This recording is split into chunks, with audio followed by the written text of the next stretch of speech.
Welcome to all my Bad Teddy Bear Strikers out there. Welcome to Bad Teddy Bear Striker series where we rationalize MMA striking and try to increase our probability of landing our techniques. Welcome to the Lead Hand series. What a beautiful day to be alive. What's up, ninjas? Now, the next concept we're going to be adding to our arsenal today is one that I personally like to use. So let's call this the rocket jab. A fake jab to the body followed up by a jab to the face. When executed correctly, this combo won't only have your opponent guarding air while you crack them in the chin, but it also allows you to close the distance pretty quickly and safely. Now, let's get into it. So rule number one, get into the correct range. Now for this concept, we want to get into a range that is close enough to make sure that the opponent respects and reacts to the feints. However, we still want enough room to be able to explode upwards with the up jab and not get smothered because we're too close. The ideal is to make sure that your rear hand can touch your opponent's lead hand, even if the opponent's lead hand is fully extended. Rule number two, set a precedent. First, we'll need to establish the real jab to the body. Now, we want to have the opponent expect the jab to the body and respect it.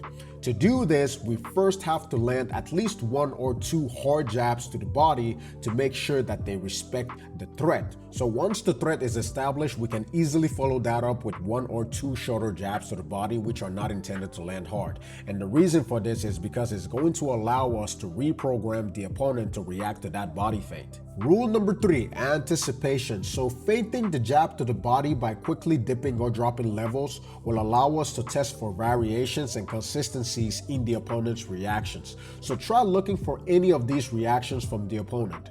1. Flinching downwards. 2. Bringing their elbows lower or even slightly leaning backwards. If any of these reactions are consistent, we are ready to go.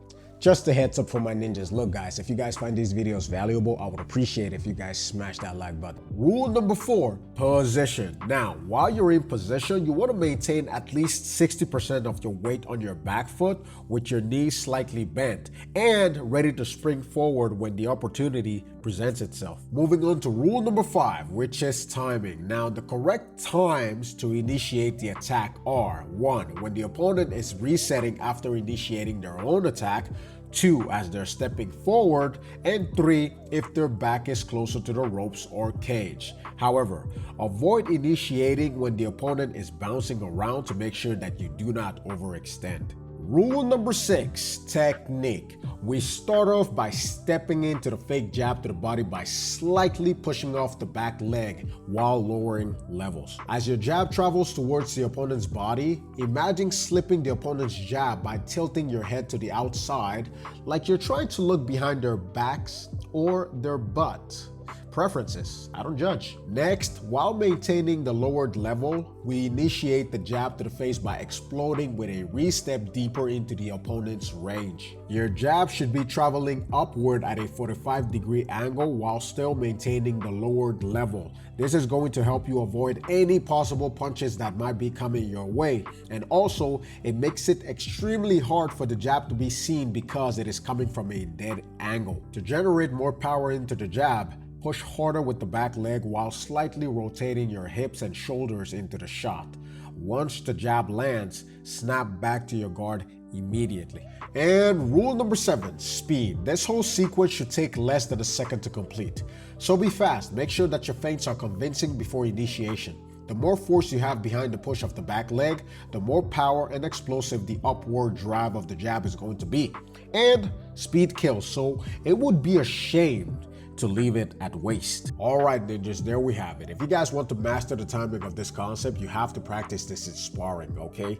Take care of your sparring partners and be mindful of the amount of power that you guys put behind the techniques, all right? If you guys like the content, remember to smash that like button, subscribe, and comment your thoughts below. And remember that tough guys are made in the ring and not outside in the streets. Class dismissed, and as always, I'll see you guys in the next one.